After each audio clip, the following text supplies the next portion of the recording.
ഒരു തവണ സ്റ്റിച്ച് ചെയ്ത് കൊടുത്ത ഡ്രസ്സ് ഫിറ്റിംഗ് ശരിയായില്ല എന്ന് പറഞ്ഞ് കസ്റ്റമർ മുഖത്തേക്ക് നോക്കി കുറ്റം പറഞ്ഞപ്പം വിഷമം വന്ന് തയ്യൽ നിർത്തിയവരാണോ നിങ്ങളൊക്കെ? അല്ലെങ്കിൽ തുണി വെട്ടിയത് മാറിപ്പോയി ഒരു കസ്റ്റമറുടെ നല്ലൊരു ഡ്രസ്സ് പാഴായപ്പോൾ പേടിച്ച് മെഷീൻ അടച്ചു വെച്ചവരാണോ? തയ്യൽ പഠിച്ചിട്ടും ഒരു വരുമാനം കണ്ടെത്താൻ പറ്റാതെ എനിക്കിതൊന്നും കഴിയില്ല എന്ന് പറഞ്ഞ് വിട്ടുകൊടുത്ത് കളഞ്ഞ എത്രയോ പേർ നമുക്കിടയിലുണ്ട്. എന്നാൽ ഇന്ന് ഞാൻ വന്നിരിക്കുന്നത് ലോകത്തിൽ നിന്ന് തന്നെ ഏറ്റവും വലിയ ഒന്നിനു മുന്നിലും തോറ്റുകൊടുക്കാത്ത ജപ്പാൻകാരുടെ വിജയത്തിന് പിന്നിലെ നെവർ ഗിവ് അപ്പ് അഥവാ ഒരിക്കലും വിട്ടുകൊടുക്കരുത് എന്ന മനോഭാവത്തിൻ്റെ ചില വലിയ രഹസ്യങ്ങളുമായാണ്. ഇത് നിങ്ങളുടെ തയ്യൽ ജീവിതത്തെയും കരിയറിനെയും മാറ്റിമറിക്കാൻ പോകുന്ന ഒന്നാണ്. വീഡിയോ മുഴുവനായും കാണുക. ചാനൽ ഇപ്പോൾ തന്നെ ഒന്ന് സബ്സ്ക്രൈബ് ചെയ്യുക. കഴിഞ്ഞ വീഡിയോക്ക് നിങ്ങൾ തന്ന എല്ലാവിധ സപ്പോർട്ടിനും താങ്ക്സ് കേട്ടോ. ഒരുപാട് ആൾക്കാർ ഐ ആം റെഡി എന്ന് പറഞ്ഞ് കമൻറ്റ് ചെയ്തിട്ടുണ്ട്. നിങ്ങൾ ഓരോ കമൻറ്റുകളും എനിക്ക് അത്രക്കും വിലപ്പെട്ടതുമാണ്, മോട്ടിവേഷൻ തരുന്നതുമാണ്. എനിക്ക് ഓരോരോ വീഡിയോസ് നിങ്ങളെ മുന്നിലേക്ക് കൊണ്ടുവരാൻ തോന്നുന്നത് തന്നെ, ഇങ്ങനെ കൊണ്ടുവരാൻ കഴിയുന്നത് തന്നെ നിങ്ങളെ സപ്പോർട്ട് കൊണ്ട് മാത്രമാണ് കേട്ടോ. നിങ്ങളെ ഓരോ വിലപ്പെട്ട കമൻറ്റും ഞാൻ വായിക്കാറുണ്ട്. ഞാൻ എൻ്റെ ഫ്രണ്ട്സിനൊക്കെ നിങ്ങളെ കമൻസൊക്കെ ഷെയർ ചെയ്യാറുണ്ട്, എല്ലാവരോടും അഭിപ്രായം പറയാറുണ്ട്. ഇത്രയും സപ്പോർട്ട് എനിക്ക് തരുന്നതിന് ഒത്തിരി താങ്ക്സ് ഉണ്ട് കേട്ടോ. അപ്പോൾ ഇപ്പം തന്നെ വേഗം സബ്സ്ക്രൈബ് ചെയ്യാതെ കാണുന്നവരൊക്കെ സബ്സ്ക്രൈബ് ചെയ്തോളി, ഒപ്പം തന്നെ ലൈക്ക് ചെയ്തോളി.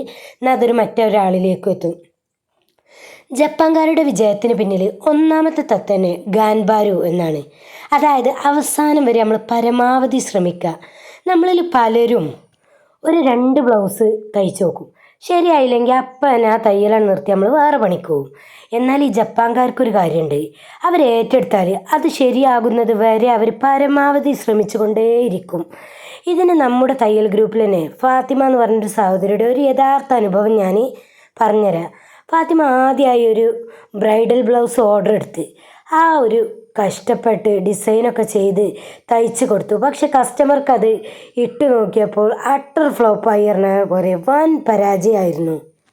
അവർ ഫാത്തിമയെ ഒരുപാട് കുറ്റം പറഞ്ഞു നോക്കി. ഫാത്തിമക്ക് വല്ലാത്ത സങ്കടവും നാണക്കേടും ഒക്കെ തോന്നിയൊരു കാര്യം കഴിഞ്ഞിട്ടത് തയ്യൽ നിർത്തിയാലോ എന്ന് വരെ അവൾ ചിന്തിച്ച് പറഞ്ഞിട്ടുണ്ട്. കാരണം അത്രക്കും അവൾ ടെൻഷൻ അടിച്ച് സങ്കടപ്പെട്ടൊരു സമയം ഇനി. പക്ഷേ ഫാത്തിമ അവിടെ ഉപയോഗിച്ചത് ജപ്പാൻകാരുടെ രണ്ടാമത്തെ തത്വമാണ് ഉപയോഗിച്ചത്. പരാജയത്തെ ഒരു പാഠമായി അങ്ങോട്ട് കണ്ട്. പരാജയം ഒരു തോൽവിയല്ല, മറിച്ച് നമുക്ക് ലഭിക്കുന്ന ഒരു ഫീഡ്ബാക്ക് മാത്രമാണെന്ന് നമ്മൾ കരുതാം.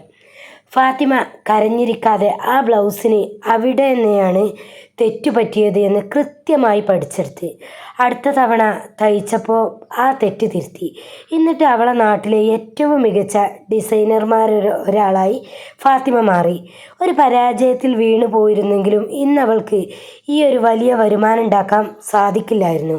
കാരണം അന്നത്തെ ആ ഒരൊറ്റ കാര്യത്തിലോട് തളർന്നു പോയിക്കുകയാണെങ്കിൽ ഒരിക്കലും ഒക്കെ ആ ജീവിതത്തിൽ കര കയറാൻ കഴിയൂല.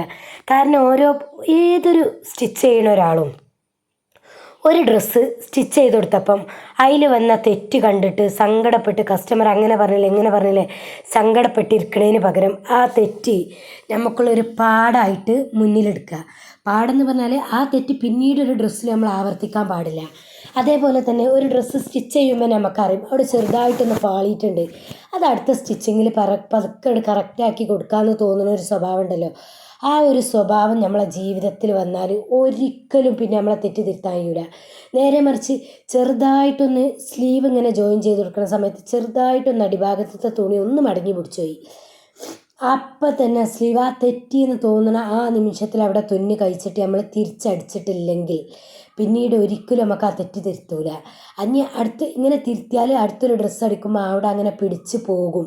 അതുകൊണ്ട് ശ്രദ്ധിച്ച് അവിടെ സ്റ്റിച്ച് ചെയ്യണം എന്നുള്ളൊരു നമുക്ക് മൈൻഡിൽ വരും. ഞാൻ ആദ്യമൊക്കെ ഒട്ടും തെറ്റിയൊരു കാര്യം കഴിച്ചാൽ നിൽക്കൂല ഇനി. കാരണം എനിക്ക് ഭയങ്കര മടി ഇനി തുന്നയിച്ചാന്ന് പറയണത്. എന്താ അടുത്ത പ്രാവശ്യം ശരിയാക്കാതിരിച്ചു, പക്ഷെ അടുത്ത പ്രാവശ്യം അതേ തെറ്റ് ആവർത്തിക്കും.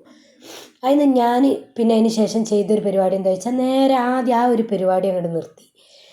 എവിടെയാണോ പേക്കണത് ഓരോ ഭാഗം സ്റ്റിച്ച് ചെയ്യുമ്പോഴും കഴിഞ്ഞിട്ട് ഡ്രസ്സൊന്ന് നോക്കും, എവിടെയെങ്കിലും തുന്നി കൂടി പിടിച്ചിട്ടുണ്ടോ, എന്തെങ്കിലും ആയിട്ടുണ്ടോ എന്ന്.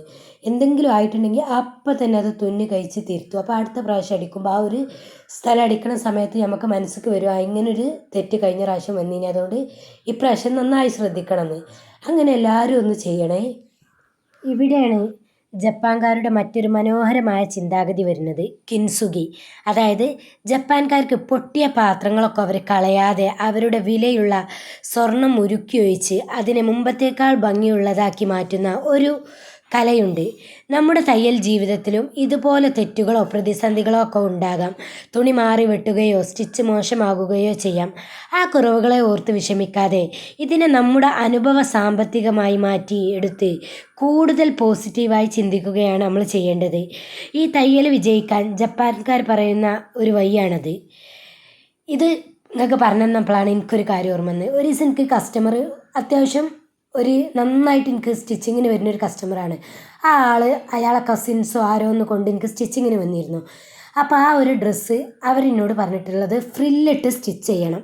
താഴ്ഭാഗത്ത് അംബർല പാൻറ്റും മുകൾക്ക് ഗൗണ് അംബർല അല്ലാതെ സാധാ ഫ്രോക്കാണ് വരേണ്ടത്. ഫ്രോക്ക് പോലെ ഗൗണിൻ്റെ ഇറക്കത്തിലുള്ള ഫ്രോക്ക് പോലെ ഇറക്കം കുറഞ്ഞിട്ട് ഞെറിവിട്ടിട്ടാണ് വരേണ്ടത് എന്നാണ് പറഞ്ഞത്. ഇനി ആൾ തടിയില്ല തീരെ. അപ്പം എനിക്ക് ആ ടൈമിൽ ഫുള്ള് ഈ അംബർലൻ്റെ പാൻറ്റും അംബർല ഗൗണും ആയിട്ടുള്ളത് ഇനി ഫുള്ള് തയ്ക്കാണ്ടായിനി.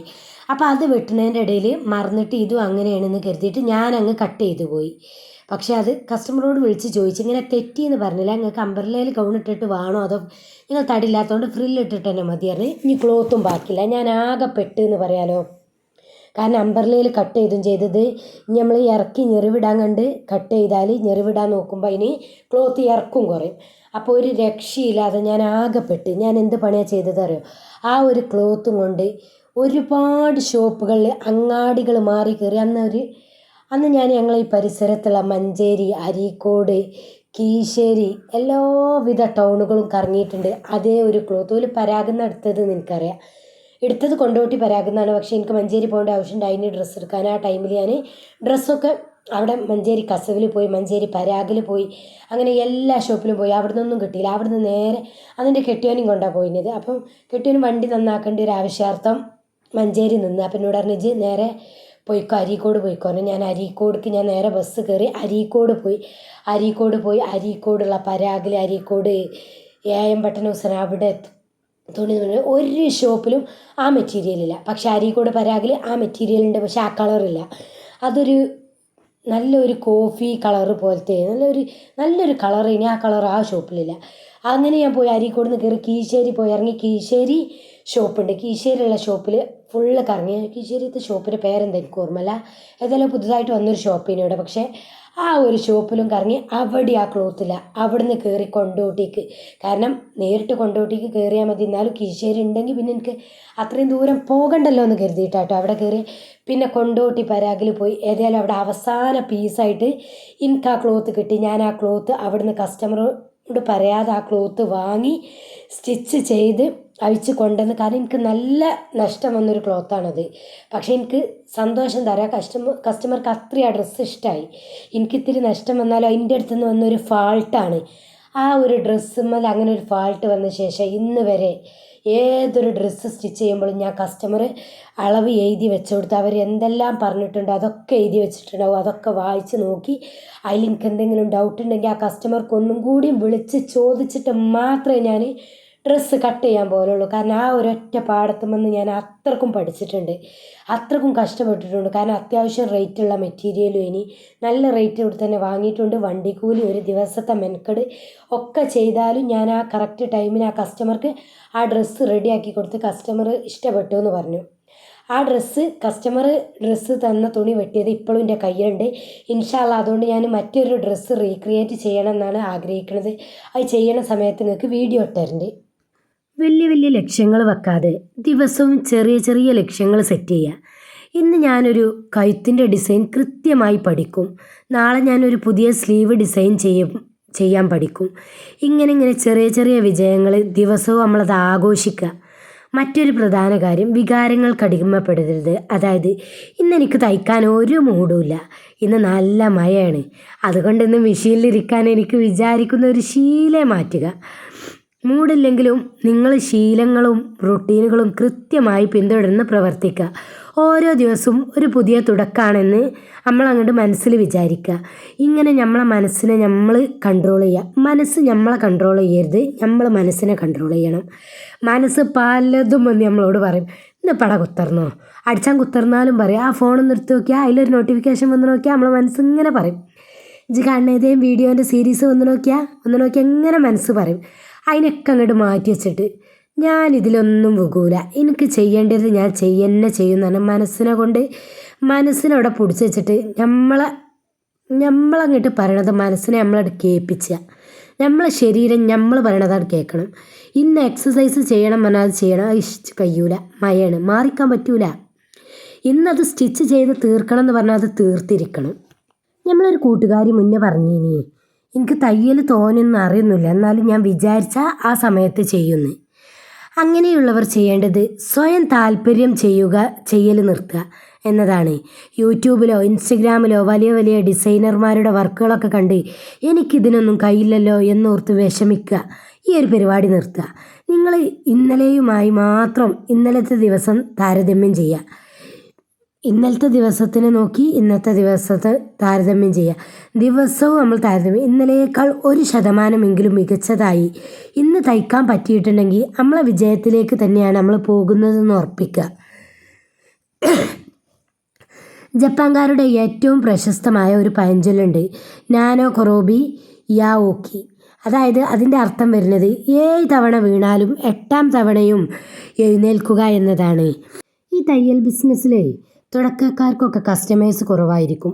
ആളുകൾ വില കുറച്ച് ചോദിക്കും. കടങ്ങൾ വീട്ടാൻ പണം തികയാതെ വരാം. പക്ഷെ നമുക്ക് എത്ര പ്രതിസന്ധികൾ ഉണ്ടായാലും തോറ്റു കൊടുക്കാൻ മനസ്സില്ല എന്ന് ഉറച്ച തീരുമാനത്തോടെ മുന്നോട്ട് പോവുക.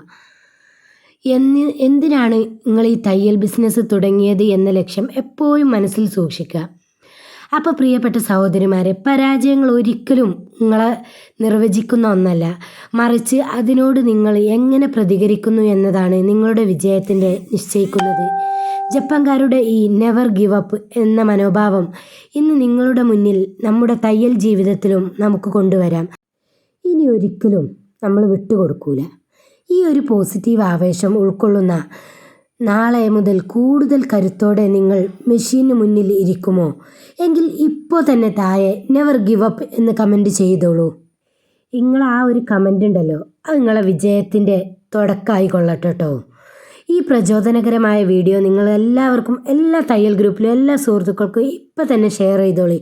അടുത്തൊരു കിഡിലം വീഡിയോ ആയി വരുന്നത് വരെ ബായ്, അസ്സലാമു അലൈക്കും. അപ്പം നിങ്ങളെല്ലാവരും ഇനി അടുത്ത വീഡിയോക്ക് നിങ്ങൾ ഓരോരോ കമൻറ്റുകളാണ് എൻ്റെ ഏറ്റവും വലിയ പ്രചോദനം.